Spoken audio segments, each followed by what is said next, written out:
Hello friends, welcome to our channel. இன்றைக்கி வீடியோவில் என்ன பார்க்க போகிறோம் அப்படின்னு பார்த்தீங்கன்னா, மிடில் கிளாஸ் ஃபேமிலியாக இருக்கிற நம்ம என்ன மாதிரியான சேமிப்புகளை கண்டிப்பாக அவசியம் நம்ம செய்திடணும் அப்படிங்கிறது தான் இந்த வீடியோவில் நான் சொல்லியிருக்கிற டிப்ஸ். பார்த்தீங்க அப்படின்னா 20 வயதாக இருந்தாலும் சரி, 50 வயதாக இருந்தாலும் சரி, எந்த ஒரு வயதினராக இருந்தாலும் அவசியம் ஒரு 10 விதமான சேமிப்புகளை நம்ம பண்ணணும் அப்படிங்கிறத என்னுடைய ஓன் எக்ஸ்பீரியன்ஸ்லேருந்து உங்களோட ஷேர் பண்ணிக்கலான்னு இருக்கேன். வீடியோக்கு போகிறதுக்கு முன்னாடி நம்ம சேனலை பார்த்து சப்போர்ட் பண்ணிட்டு இருக்கிற உங்கள் அத்துணை பேருக்கும் என்னுடைய மனமார்ந்த நன்றிகளை தெரிவிச்சுக்கிறேன். தொடர்ந்து வீடியோவை பாருங்கள். பிடிச்சிருக்கு அப்படின்னா சப்ஸ்கிரைப் பண்ணி சப்போர்ட் பண்ணுங்கள் அப்படின்னு கேட்டுக்கிறேன். வாங்க வீடியோக்குள்ளே போவோம். கண்டிப்பாக மிடில் கிளாஸ் ஃபேமிலியாக இருக்கிறவங்க இந்த 10 விதமான சேமிப்புகளை தொடர்ந்து பண்ணுறதுக்கு முயற்சி பண்ணுங்கள். இது வரைக்கும் பண்ணலை அப்படின்னா பண்ணுறதுக்கு ஸ்டார்ட் பண்ணுங்கள் அப்படின்னு கேட்டுக்கிறேன். நம்மளுடைய மிடில் கிளாஸ் ஃபேமிலியோட ஃபார்முலா என்ன அப்படின்னு பார்த்தீங்கன்னா, வருமானம், சேமிப்பு, அப்புறமா செலவு அப்படிங்கிறத நம்ம வந்து ஃபார்முலாவாக வச்சுக்கணும். இதில் பார்த்தீங்கன்னா அவசியம் 20%லேருந்து 20%ஆவது கண்டிப்பாக சேமிக்கிறதுக்கு முயற்சி பண்ணணும்.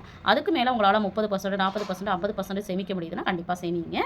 இந்த 10 விதமான சேமிப்புகள் நான் என்னென்ன பண்ணிகிட்ருக்கிறேன் அப்படிங்கிறத ஷேர் பண்ணுறேன். ஃபஸ்ட்டு வந்து நான் வந்து எமர்ஜென்சி ஃபண்டு. இந்த எமர்ஜென்சி ஃபண்டு அப்படிங்கிறது நம்ம வந்து எப்படி வந்து சேமிக்கணும் அப்படின்னு பார்த்தீங்கன்னா, 3 மாதத்திலேருந்து 6 மாதத்திற்கான வருமானத்தை நீங்கள் சேமிக்கணும் அப்படின்னு நிறைய பேர் சொல்கிறாங்க. பட் என்னோட ஒப்பீனியன் என்ன அப்படின்னா, உங்களுக்கு வந்து 3 மாதத்துலேருந்து 6 மாதம் வரைக்கும் உங்களுடைய செலவு என்னவா இருக்கோ அதை வந்து நீங்கள் தனியாக ஒரு அக்கௌண்ட் ஓப்பன் பண்ணிக்கோங்க. இப்போ எனக்கு பார்த்தீங்கன்னா கிட்டத்தட்ட 20,000 ரூபாய் வந்து ஒரு மாதத்துக்கு ஆகுது அப்படின்னா, எனக்கு வந்து 6 மாதத்துக்கு 1,20,000 ரூபா. கண்டிப்பாக அந்த 1,20,000 ரூபா சேமிக்கிற வரைக்கும் நான் வந்து இந்த எமர்ஜென்சி ஃபண்டை தொடர்ந்து சேமிக்கணும் அப்படின்னு நான் பிளான் பண்ணியிருக்கிறேன். இதை வந்து எப்படி சேமிக்கிறேன் அப்படிங்கிறதுல நிறைய வீடியோவில் நான் ஷேர் பண்ணியிருக்கிறேன். அதனால் அவசியம் உங்களுக்கு ஒரு மாதத்துலேருந்து 6 மாதம் வரைக்கும் உங்களுக்கு எவ்வளோ செலவாகும் அப்படிங்கிறத மொத்தமாக கால்குலேட் பண்ணி அந்த அமௌண்ட்டை மாதம் ஒரு தனி அக்கௌண்ட்டில் எமர்ஜென்சி ஃபண்டாக சேமிக்கிறதுக்கு முயற்சி பண்ணுங்கள். இதை நான் சேமிச்சிட்ருக்கேன். அடுத்தது பார்த்திங்கன்னா, கண்டிப்பாக இன்சூரன்ஸ் அப்படிங்கிறது நம்மளுக்கு மிடில் கிளாஸ்க்கு ஃபேமிலிக்கு அவசியம். இதில் வந்து லைஃப் இன்சூரன்ஸ், டேர்ம் இன்சூரன்ஸ், அப்புறம் வந்து ஹெல்த் இன்சூரன்ஸ். இப்போது நான் பார்த்திங்கன்னா லைஃப் இன்சூரன்ஸ் அப்படிங்கிறது நான் வந்து மேக்ஸ் லைஃப் இன்சூரன்ஸில் போட்டிருக்கேன். அப்புறம் வந்து போஸ்டல் லைஃப் இன்சூரன்ஸில் போட்டிருக்கேன். இதெல்லாம் நிறைய தடவை நான் சோப் பண்ணிட்டேங்கிறதுனால இதில் காமிக்கல. டேர்ம் இன்சூரன்ஸ் அப்படிங்கிறது மட்டும் நான் இது வரைக்கும் எடுக்கலை. அதை எடுத்துடணும்னு தான் பிளான் பண்ணுறேன். பட் வந்து என்னால் முடியலை. பட் வந்து 1 or 2 மந்த்தில் எடுக்கிறதுக்கு பிளான் பண்ணிட்டேன் அப்படின்னா என்ன டேர்ம் இன்சூரன்ஸ் எடுத்திருக்கேன் அப்படிங்கிறத கண்டிப்பாக ஷேர் பண்ணிக்கிறேன். அதே மாதிரி ஹெல்த் அல்லது மெடிக்கல் இன்சூரன்ஸ் இது வந்து நம்மளுக்கு இருக்கணும். இப்போ இது பார்த்தீங்க அப்படின்னா நான் எங்கள் ஃபேமிலிக்கு வந்து ஸ்டார் ஹெல்த் இன்சூரன்ஸில் வந்து நான் போட்டுட்ருக்கேன். அதனால் வந்து அதை எடுத்துட்டேன். அது இல்லாமல் லைஃப் இன்சூரன்ஸு, டேர்ம் இன்சூரன்ஸ் இது இருக்கிற மாதிரி நம்ம பார்த்துக்கணும். அடுத்தது பார்த்திங்க அப்படின்னா, மூன்றாவதாக நம்ம சொல்லக்கூடியது கோல்டு சேவிங். இந்த கோல்டு சேவிங் அப்படிங்கிறது பார்த்திங்க அப்படின்னா, காயின்ஸு, சீட்டு போடுறது, டிஜி கோல்டில் சேமிக்கிறது, பாண்டா சேமிக்கிறது, டிமேட் அக்கௌண்ட்டில் வந்து கோல்டு பீஸாக சேமிக்கிறது, இந்த மாதிரி சேமிப்பு அப்படிங்கிறத நம்ம தொடர்ந்து என்ன பண்ணணும் அப்படின்னா சேமிக்கிறதுக்கு ஆரம்பிக்கணும் அப்படிங்கிறது தான். இதில் அடிஷ்னலாக பார்த்திங்கன்னா நான் வந்து ஆட் பண்ணியிருக்கிறது உண்டியல் சேமிப்பு. இது சில்லறை சேமிப்பாக நம்ம வந்து சேமிக்கிறது. இந்த சேமிப்பு கண்டிப்பாக நம்ம வந்து பண்ணணும். அடுத்தது வந்து ஆர்டிங்கிறது எதுக்காக அப்படின்னா, உங்களுடைய தேவைகள் ஏதாவது இருக்குது அப்படின்னா அதுக்காகவும் நீங்கள் சேமிக்கலாம். ஆர்டியில் பேங்க்லேயோ போஸ்ட் ஆஃபீஸ்லேயோ போட்டு சேமிக்கிறதுக்கு நான் பார்த்தீங்கன்னா பேங்க்கில் தான் வந்து ஆர்டி போட்டிருக்கேன். இது 6 மாதத்துலேருந்து நம்ம சேமிக்க முடியும். இது வந்து எதுக்காகனா குழந்தைங்களோட ஃபீஸ் கட்டுறதுக்காக நான் வந்து சேமிச்சுட்ருக்கேன். உங்களுக்கு வேறு ஏதாவது நீட்ஸ் இருக்குது, வாண்ட்ஸ் இருக்குது அப்படின்னா அதில் வந்து சேமிக்கலாம். இதில் வந்து இல்லை உங்களுக்கு வந்து லோன் இருக்குது அப்படின்னா கூட நீங்கள் ஆர்டியில் போட்டு நீங்கள் சேமிக்கிறதுக்கு நம்ம முயற்சி பண்ணலாம். அடுத்தது பார்த்தீங்கன்னா அடுத்த ஒரு சேமிப்பு எஸ்எஸ்ஏ. இது வந்து உங்கள் வீட்டில் பெண் குழந்தைகள் இருக்காங்க அப்படின்னா அது வந்து இந்த சேமிப்பை பண்ணிடணும். ஏன்னு பார்த்தீங்கன்னா இதில் வந்து சர்வீஸ் டேக்ஸும் கிடையாது, மெச்சூரிட்டிக்கான டேக்ஸும் கிடையாது, எதுக்குமே டேக்ஸ் கிடையாது. அதில் வந்து நம்மளுக்கு வந்து டேக்ஸுக்கும் இதை வந்து காமிச்சிக்க முடியும். உங்களுடைய பெண் குழந்தைகளுக்கு ஹையர் எஜுகேஷனுக்கோ அல்லது உங்களுடைய பெண் குழந்தைக்கான திருமணத்துக்கும் சேமிக்கணும் அப்படின்னு நினச்சிங்கன்னா கண்டிப்பாக இதை சேமிக்கலாம். இது வந்து என்னுடைய பொண்ணுக்கு நான் வந்து 6 இயர்ஸ்லேருந்து சேமிச்சிட்ருக்கேன். அவங்களுக்கு ஹையர் எஜுகேஷன் போகும்பொழுது ஒரு குறிப்பிட்ட அமௌண்ட் லேக்ஸ் கணக்கில் தேவைப்படும் இல்லைங்களா, அந்த அமௌண்ட்டை சேமிக்கிறதுக்கு நான் வந்து இதில் வந்து மாதம் ஒரு 2,000 ருபீஸ் வந்து சேமிச்சிட்ருக்கேன். இதை பார்த்துட்டு நம்மளுடைய சப்ஸ்கிரைபர் ஒருத்தவங்க கூட சொல்லியிருந்தாங்க நானுமே 2,000 சேமிச்சிட்ருக்கேன்னு. அந்த மாதிரி ஃபிக்ஸ் பண்ணி உங்களுக்கு உங்களுடைய குழந்தைக்கு எவ்வளோ அமௌண்ட்டு தேவைப்படும் அப்படின்னு நினைக்கிறீங்களோ அந்த அமௌண்ட்டை சேமிக்க ட்ரை பண்ணுங்கள். அடுத்தது பார்த்தீங்க அப்படின்னா பிபிஎஃப் அப்படிங்கிறது பையனாக இருந்தாலும் சேமிக்கலாம். அதே மாதிரி உங்கள் ஃபேமிலி மெம்பர்ஸில் அப்பா, அம்மா, பையன், பொண்ணு 4 பேர்லையும் நம்ம என்ன பண்ணலாம், பிபிஎஃப் அக்கௌண்ட்டு ஓப்பன் பண்ணிக்க முடியும். இது வந்து ஃபேமிலி மெம்பர்ஸ் எல்லாருக்குமே சேமிக்கலாம். இதை வந்து காம்பவுண்ட் இன்ட்ரெஸ்ட் அப்படிங்கிறது உண்டு. கூட்டு வட்டி அப்படின்னு நம்ம சொல்லுவோம். கூட்டு வட்டி அப்படின்னா நம்ம வந்து ஒரு தொகை போட்டிருக்கோம். இப்போ 10,000 போட்டிருக்கோம், நம்மளுக்கு வந்து 10,000 ரூபாய் கூடுதலாக வட்டி கிடச்சிருக்கு. 20,000 இருக்குன்னா 20,000த்துக்கும் அவங்க வட்டி கொடுப்பாங்க. இதுதான் கூட்டு வட்டி. இது வந்து நம்மளுக்கு வந்து இதில் கூடுதல் பெனிஃபிட்டு. இதுவும் வந்து டேக்ஸுக்கு காமிச்சிக்கலாம். அதே மாதிரி நம்ம பையனோட ஹையர் எஜுகேஷன் அல்லது திருமணம் இதுக்கு வந்து நம்ம சேமிக்கிறதுக்கு இந்த டிப்பை ஃபாலோ பண்ணலாம். என்னோட பையனுக்கு இது வரைக்கும் நான் ஸ்டார்ட் பண்ணலை. அவருக்கு வந்து 4 வயசு ஆகுது. இனிமே தான் நான் ஸ்டார்ட் பண்ண போகிறேன். நான் ஸ்டார்ட் பண்ணதுக்கப்புறம் அதை வீடியோவாக உங்களோட ஷேர் பண்ணிக்கிறேன். அடுத்தது வந்து நான் சேமிக்கிறது எஸ்ஐபி. எஸ்ஐபி அப்படிங்கிறது ஒரு மியூச்சுவல் ஃபண்டு. இதில் வந்து 12லேருந்து 15% வரைக்கும் நம்மளுக்கு வந்து ரிட்டர்ன்ஸ் கிடைக்க வாய்ப்புகள் இருக்குது அப்படின்னு தான் சொல்கிறாங்க.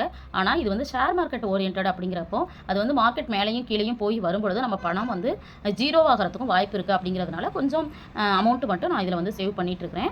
இது வந்து சேமிக்கணும் அப்படின்னு நினைக்கிறவங்க நிறைய பேர் கேட்குறீங்க, எஸ்ஐபி எப்படி போடணும்னு. கண்டிப்பாக அது தனி வீடியோவாக உங்களோட ஷேர் பண்ணிக்கிறேன்.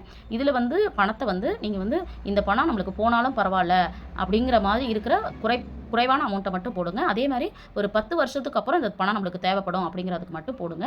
அது வந்து இது வந்து நான் சொன்ன மாதிரி என்னுடைய குழந்தைகளுக்கான ஹையர் எஜுகேஷனுக்காக நான் அதில் வந்து கொஞ்சம் குறிப்பிட்ட அளவு அமௌண்ட்டு சேவ் பண்ணிட்டு இருக்கிறேன். அடுத்து வந்து என்னுடையது லேண்ட் இன்வெஸ்ட்மெண்ட். லேண்ட் இன்வெஸ்ட்மெண்ட் அப்படிங்கிறது எல்லாரையும் பண்ண முடியுமா அப்படின்னு கேட்டால் வாய்ப்புகள் கம்மி தான். பட் இருந்தாலும் பார்த்தீங்கன்னா நான் ஒரு 10 இயர்ஸ்க்கு முன்னாடியே ஒரு லேண்டை வந்து இன்வெஸ்ட்மெண்ட் பண்ணி வச்சுருக்கேன். நிறைய பேர் லேண்டில் போடுறது வந்து அந்தளவுக்கு க்ரோத் இருக்காது அப்படின்னு சொல்கிறாங்க. பட் என்னுடைய ஓன் எக்ஸ்பீரியன்ஸில் நான் சொல்கிறது பார்த்தீங்கன்னா, என் பொண்ணு பிறந்த உடனே ஃபஸ்ட்டு பர்த்டேக்கு வந்து நான் வந்து லேண்டை வந்து கிஃப்டாக கொடுத்தேன். அது வந்து அன்னைக்கு வந்து 5 லட்ச ரூபாய்க்கு நான் வந்து வாங்கியிருந்தேன். ஆனால் இன்றைக்கி அவங்களுக்கு வந்து 13 இயர்ஸ் ஆகுது. அதாவது அப்போ 13 வருஷம் ஆகுது இல்லையா? இந்த 13 வருஷத்தில் பார்த்தீங்கன்னா அது வந்து எனக்கு 5 மடங்கு இன்க்ரீஸ் ஆகிருக்கு. அதாவது இன்றைக்கி அந்த லேண்டோட மதிப்பு வந்து 25 lakhs போயிட்டுருக்கு. அப்போ 5 மடங்கு நம்மளுக்கு வந்து கூடுதலாக கிடச்சிருக்கு. 5 மடங்காக மாறி இருக்கு இல்லைங்களா? இது வந்து நம்மளுக்கு ஒரு நல்ல ஒரு க்ரோத்து தான் இல்லைங்களா? அந்த மாதிரி யாருக்கெல்லாம் வாய்ப்பு இருக்கோ அவங்க வந்து லேண்டில் இன்வெஸ்ட்மெண்ட் பண்ணுறதுக்கு முயற்சி பண்ணலாம். க்ரோத் வந்து ஸ்லோவாக இருந்தாலும் அது வந்து ஒரு குறிப்பிட்ட வருஷத்துக்கு அப்புறம் கண்டிப்பாக அது ஒரு நல்ல க்ரோத் வந்து நம்மளுக்கு கிடைக்கும். ஒரு நல்ல ரிட்டர்ன்ஸும் கிடைக்க வாய்ப்பு இருக்குது. அடுத்தது பார்த்திங்கன்னா ஹவுஸ் அப்படிங்கிறது பார்த்திங்கன்னா இப்போ நான் ரீசெண்டாக உங்களுக்கு வீடியோ ஷேர் பண்ணியிருந்தேன். நான் வந்து ஒரு 10 வருஷமாக பிளான் பண்ணி ஒரு வீடு வந்து சொந்தமாக இப்போ வாங்கியிருக்கேன் அப்படின்னு. அதுக்கு வந்து வீடு வாங்கணும்னு நினைக்கிறீங்கன்னா கண்டிப்பாக 50% அமௌண்ட்டு டவுன் பேமெண்ட்டு உங்களுக்கு சேமிக்க முடிஞ்சதுக்கப்புறம் அதை வந்து பண்ணுங்கள். அப்போ தான் நம்மளுக்கு பெனிஃபிட்டு. அதுக்கு முன்னாடி 80% லோன் தராங்க, 90% லோன் தராங்கன்னு வாங்கணும் அப்படின்னா லைஃப் லாங் நம்ம என்ன பண்ணிட்டு இருப்போம், இஎம்ஐ கட்டிகிட்டே இருப்போம். அது பெரிய பர்டனாக இருக்கும், நம்மளுக்கு வந்து பெரிய சிக்கலை ஏற்படுத்தும். அப்படிங்கிறதுனால நான் சொல்கிறேன், உங்கள் கையில் வந்து 50% அமௌண்ட்டு சேமிக்க முடியுது, டவுன் பேமெண்ட் பண்ண முடியுது அப்படின்னா நீங்கள் வந்து வாழ்கிறதுக்கு கண்டிப்பாக நம்மளுக்கு வந்து சென்டிமெண்டலாக வீடு வேணும்.